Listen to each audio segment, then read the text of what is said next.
Hello! Good morning mga ka-char! So this is Arnie and welcome to my YouTube channel. So for today's video mga ka-char, no, maglalagay tayo ng sunblock mga ka-char. No? So ang sunblock pala na tinutukoy ko mga ka-char, no, ay Silax Organics SPF 50. So maglalagay tayo nito. Wait lang ha. Tatali ko lang yung buhok ko. Kasi naglalagay ako ng sunscreen, hindi lang sa umaalis. Umaga, katapos maligo. Yeah. So, ayan mga ka-char, no? Nakatali na yung buhok natin. So, lightweight, non-greasy, no white cast. Yan yung maganda niya mga ka-char, no?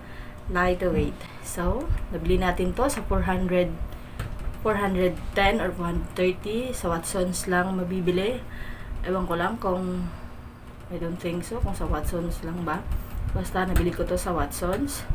Ano na rin to siya, 50 ml, ang dami niyang laman, and the packaging is, I love it. Pack mo lang siya, katulad niyan, yan.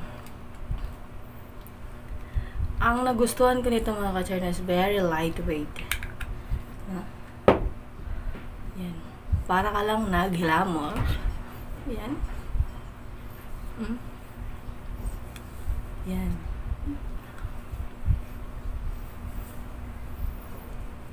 Hindi ka mamblema nito mga ka-char kasi napaka lightweight, non-greasy, non-sticky. Ayan. O diba?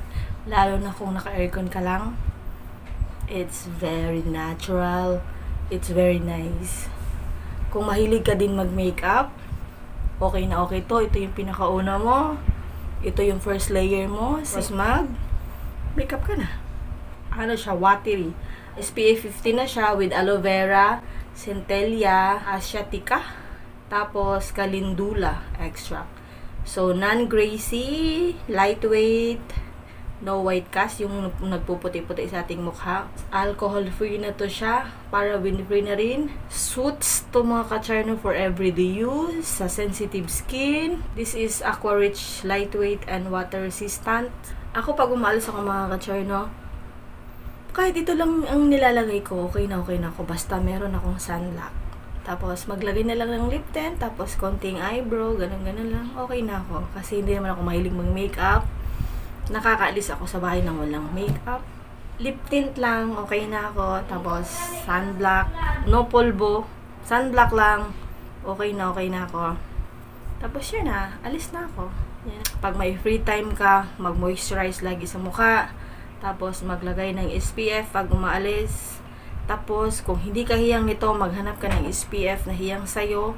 Kasi ang dami ng sunscreen or sunblock ngayon na magaan sa mukha, na hindi heavy, napaka lightweight niya. Ang dami na ngayon. Napaka-importante ng sunblock sa ating mukha mga ka-char, para kahit may edad na tayo, glow pa rin tayo, tapos naalagaan yung ating texture ng ating skin.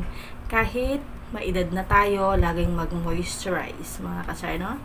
Nagustuhan ko itong mga ka-char, no? Kaso lang may kamahalan siya. Nasa mga 400 plus. So, medyo mahal talaga siya. So, kaya pala, sumikat din to kasi maganda din pala itong sunblock na to. So, try nyo itong mga ka-char, na alam mo kung matagal na itong sunblock na to. Pero sa hindi pa nakakasubok nito, try nyo itong mga ka-char, no? Silax Organics na SPF 50. Okay siya kasi napaka-lightweight. Hindi mabigat sa mukha. Lalo na pag umaalis tayo. Yun lang mga ka-char, no? Hanggang dito na lang muna tayo mga ka-char, no? At salamat sa panonood. So, this is Arnie. And don't forget to like and hit that bell and comment down below. Bye! You look